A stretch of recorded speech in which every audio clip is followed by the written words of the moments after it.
Muito boa noite, é pedindo essa ressurreição nossa de cada dia, que hoje nós começamos o programa Direção Espiritual.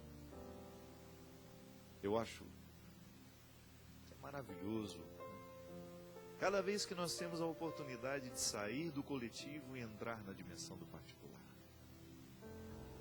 É muito saudável ao coração humano sair da condição de multidão e ser uma pessoa que é olhada nos olhos e é recebida de maneira particular. Eu acredito muito que Deus faça isso com a gente cada vez que nós entramos num estado de oração, cada vez que nós cruzamos o sinal da cruz sobre o nosso corpo, sinalizando o nosso desejo de audiência particular com Ele.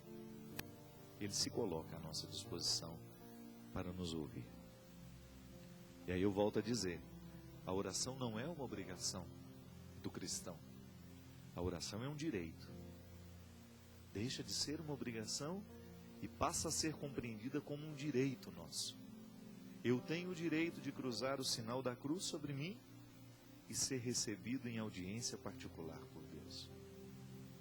E ali contar a minha vida, contar os meus segredos, os meus medos, as minhas alegrias. Quais são as minhas ansiedades? Quais são os meus fracassos? Quais são as injustiças que cometi, que sofri? Quais são os sonhos que eu vi ruir? Em audiência particular com Ele, contar a nossa vida. E pedir que aquilo que é sempre feito no coletivo, expresso na Sagrada Escritura, Ele que abriu mares para o povo de Israel ultrapassar, eu ter o direito de dizer isso. Então, Senhor, já que o Senhor abriu os mares, abriu o mar vermelho, para que pudesse passar o povo que estava fugindo da escravidão, abre também para mim. Eu que também preciso passar e vencer os mares das minhas escravidões. Na metáfora do mar vermelho, nós podemos colocar tudo aquilo que nos escraviza. O povo de Israel estava fugindo de todo o poder opressor do faraó. Estava fugindo da falta de identidade, né? Porque a gente sabe que na escravidão o povo não podia nem rezar. Eles choravam. Se você tem os salmos, se você lê os salmos do exílio, você vai ver que são salmos de tristeza. O povo estava proibido de manifestar a fé. Isso é escravidão, né? Quando você não é, quando você é negado e quando você não tem o direito de escutar a música que você gosta, que faz bem ao seu coração. E a oração, essa audiência que Ele coloca de maneira particular diante do Senhor, lhe dá o direito de pedir isso. Senhor, aquilo que o Senhor fez ao povo de Israel, faça, Senhor, também na minha vida. Que a mesma ressurreição que o Senhor realizou na vida de Lázaro, que o Senhor realize hoje na minha vida também. É honesto reconhecer que todos nós morremos antes da hora, por causa da vida que levamos. Eu não falo da vida biológica, porque morrer, todo dia a gente está morrendo. Nasceu, já começou a morrer. Parece dramático, né? Mas a criança que entra no mundo, ela está ganhando a vida, mas ela está perdendo um dia. Se ela tem 2 dias, já são 2 dias a menos de vida. Se ela tem 2 meses, já são 2 meses a menos de vida. Isso não pode nos desesperar, né?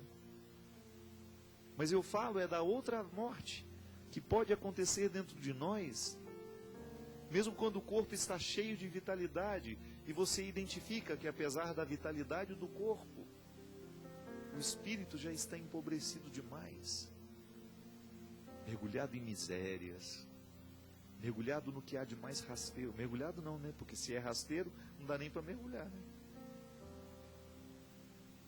Nessa cultura que nos nivela tão por baixo, meu Deus. Eu estou escrevendo um livro novo, e nesse livro eu tenho 2 personagens que dialogam num determinado momento sobre isso. Como é que nós buscamos a ressurreição diariamente? E uma das mulheres diz à outra: o meu pai me ensinou que todos os dias nós precisamos buscar a ressurreição através de algo que nos faz bem ao coração. E ela contava para a amiga que Deus buscava a ressurreição através das músicas de Bach. Que quando ele escutava uma sinfonia, era como se a vida que ele havia perdido naquele dia fosse restituída pela beleza daquela sinfonia que ele ouvia. Eu também busco a ressurreição naquilo que eu amo. Quando leio um poema onde eu reconheço que minha alma nele está expressa. Tão bom, né? Quando você se depara com um texto que lhe restitui, que parece que devolve aquilo que a vida arrancou de você. É tão natural a gente ser arrancado de nós. Às vezes o outro, com uma atitude grosseira, nos arranca de nós. Às vezes o outro, com a sua traição, nos arranca de nós. Nos retira da centralidade, né? E eu preciso descobrir o que me devolve. O que me ajuda a assumir essa postura centrada. O que nesse contexto de tanta morte me proporciona a experiência de reviver? É fácil a gente morrer sem saber que está morrendo. Basta você não refletir. Basta você não colocar a vida como se fosse um jogo de cartas todos os dias à noite em cima dessa mesa. Esta mesa imaginária onde você joga. A vida é jogo. O tempo todo eu estou fazendo escolha, qual é a carta que eu trago, qual é a carta que eu descarto,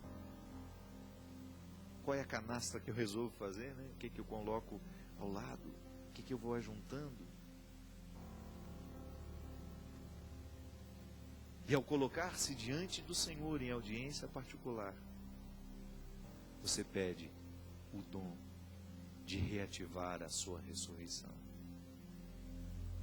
De nunca se esquecer de renascer diariamente, para que você continue dando conta da vida. Para que você continue dando conta de ser quem você é. Esse é o maior desafio, minha gente. E esse é o primeiro sucesso que nós precisamos desejar na vida. Ser bem quem a gente é. Explorar com honestidade as nossas possibilidades, considerando todos os limites que fazem parte da nossa vida. Agarrar-se nessa corda que se chama misericórdia divina. Agarrar-se firmemente nessa corda que se chama graça de Deus na nossa história. A nos ajudar a domar os nossos excessos, os nossos defeitos. E receber essa ressurreição nossa de cada dia. Tu que abres as portas, tu que abres os caminhos, tu que abres os mares, abre também para mim.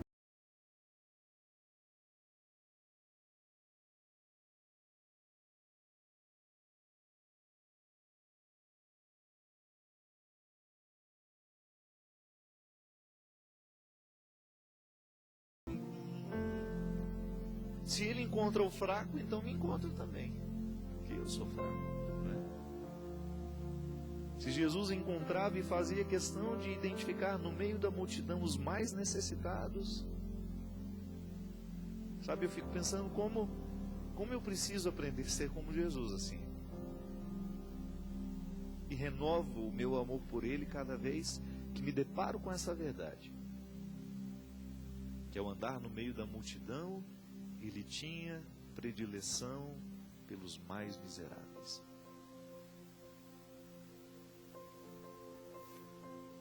Que ao andar no meio de uma multidão, Ele era capaz de perceber quem realmente precisava dele.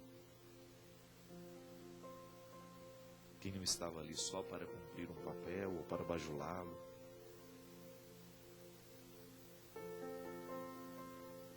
Identificar no meio de tanta gente que faz barulho, aquele que mais necessita do seu silêncio e da sua presença. Se Ele ama o fraco, ama também a mim e a você. Se ele encontra quem está perdido, como encontrou Madalena, como encontrou Zaqueu, como encontrou João, se ele tem facilidade de reconhecer quem está necessitado de reencontrar o caminho, ele pode fazer esse milagre sim na nossa vida. Por isso ninguém deve ser olhado com desprezo. Ninguém. Por isso nós não temos o direito de olhar para ninguém, menosprezando ou considerando o outro inferior a nós. Porque aquele que está mais perdido e que muitas vezes pode nos envergonhar, é o que realmente está sendo tocado e necessitado. É interessante pensar isso. Que o mais carente é aquele a quem Deus mais necessita. E Deus vai chegar ao coração daquele que está mais necessitado através de nós, que precisamos ter essa sensibilidade cristã. E aqui eu volto a uma fala que não me canso de dizer, que a postura cristã, ela não nasce na hipocrisia, não nasce na mentira. A postura cristã, ela nasce na verdade. E só na verdade nós podemos ser cristãos. Porque nós vamos olhar para o outro sem os preconceitos que são tão próprios do nosso coração, sem os sentimentos que são mesquinhos e que são tão próprios dos nossos olhos. Porque você já foi vítima disso, eu já. Nós não temos o direito de fazer vítimas dos outros que estão ao nosso redor. O pseudo-cristianismo, o falso cristianismo, aquele que se alimenta de aparências, não, a igreja não precisa disso. Cristo não precisa do pseudo-cristianismo no mundo, que ele só faz mal. Ouso dizer que ele faz muito mais mal do que o ateísmo. Porque o ateu ainda está sendo honesto. Eu não acredito em Deus. Mas quando nós dizemos que acreditamos em Deus, mas não somos capazes de viver como tal, nós estamos pecando contra o Espírito Santo, né? Porque estamos atentando contra a ação santificadora do que o mundo pode ler como presença de Cristo na história, que nós dizemos e que somos.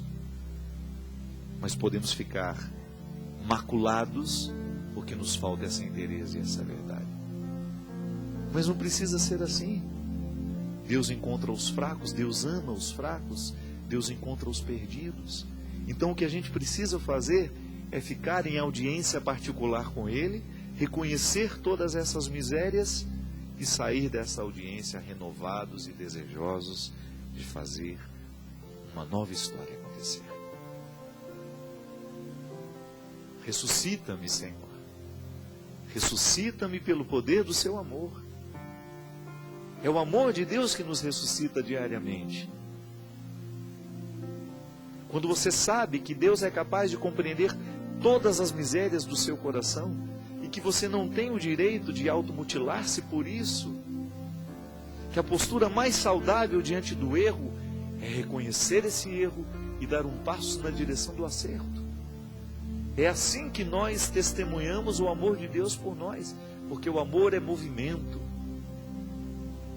O amor nos motiva o tempo todo a gente não ficar estacionado, mas sempre ir além.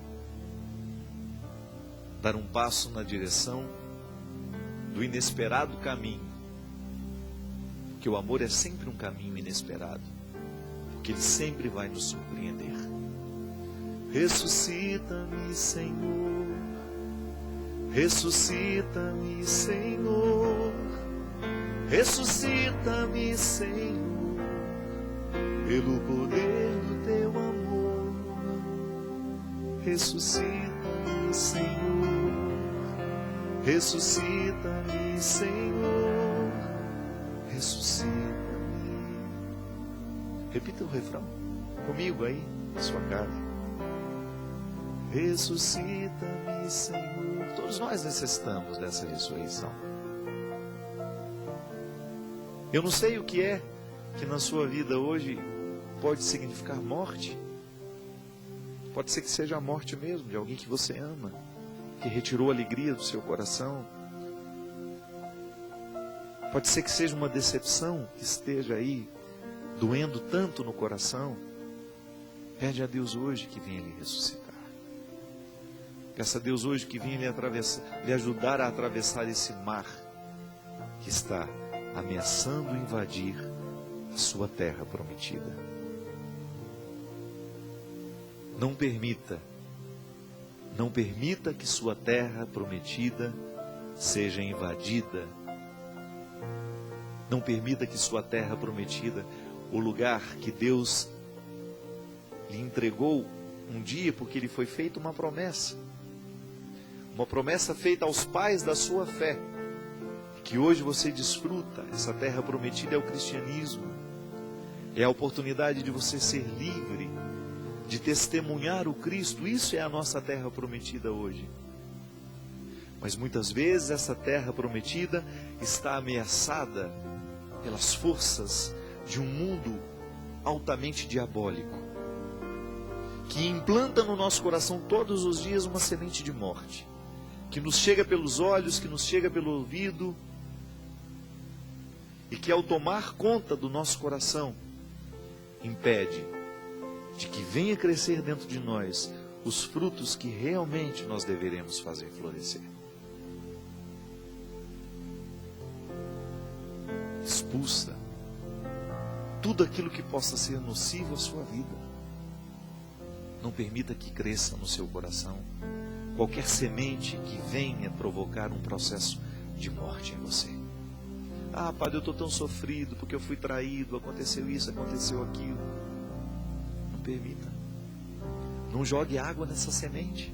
Não jogue água nos seus ódios, não jogue água nos seus ressentimentos.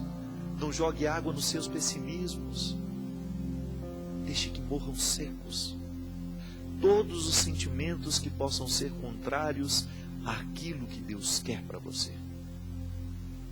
E creia, em audiência particular, sendo recebido por Ele, que tudo sabe do seu coração, você ter a possibilidade de receber dele uma palavra, uma orientação, que possa encaminhar o seu coração para um novo tempo, porque isso é possível.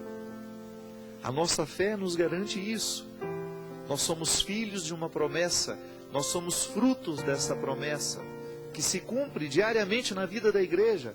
É a presença do Cristo nos redimindo de todas as nossas fraquezas, nos entregando a oportunidade de um novo tempo, de uma nova sociedade que Jesus chamava de reino de Deus. É o reino dos céus, é o reino divino que já começa aqui. Ele é a esperança eterna para depois da morte, mas Deus nos ensina, através de Jesus, que o reino dos céus começa aqui, quando nós nos amamos, quando nós nos respeitamos, quando nós nos cultivamos, quando nós expulsamos do nosso coração tudo aquilo que possa impedir que os valores do reino ganhem espaço no mundo através de nós. Tu que abres as portas, tu que abres os caminhos, tu que abres os mares, abre também para mim. Tu que amas os fracos, tu que encontras os perdidos, tu que dissipas a morte, vem dissipá-la em mim. Hoje o programa de direção espiritual quer dissipar todos aqueles entraves que porventura estejam no nosso coração.